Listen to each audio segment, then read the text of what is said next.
Gerakan pekerja melalui serikat pekerja, bahkan partai sudah ada sejak zaman kolonial.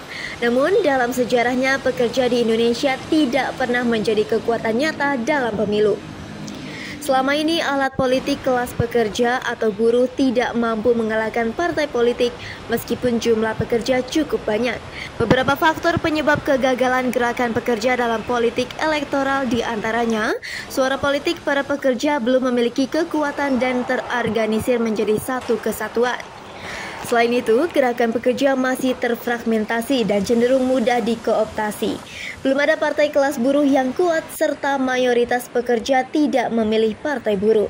Di musim pemilu seperti saat ini, pekerja menjadi salah satu bagian yang sangat menentukan peta perolehan suara di pemilu 2024. Untuk mengetahui seperti apa pandangan para pekerja terhadap pemilu 2024, Apa Kabar mewawancarai mereka.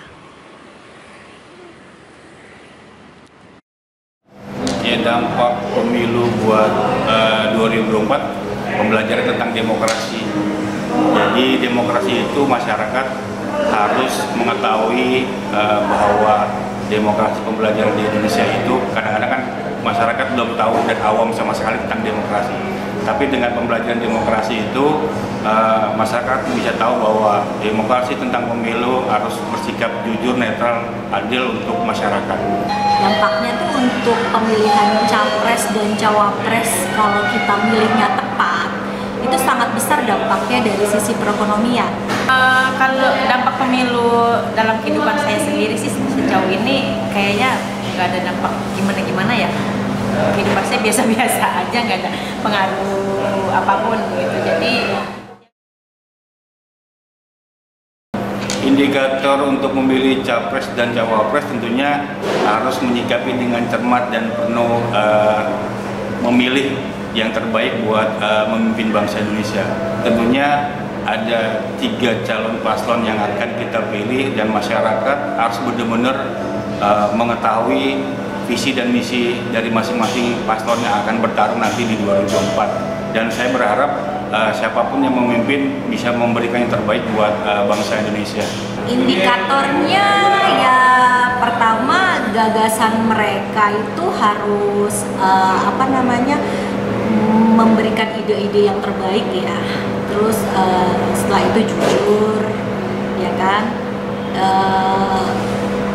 jujur dan ahlinya pastinya.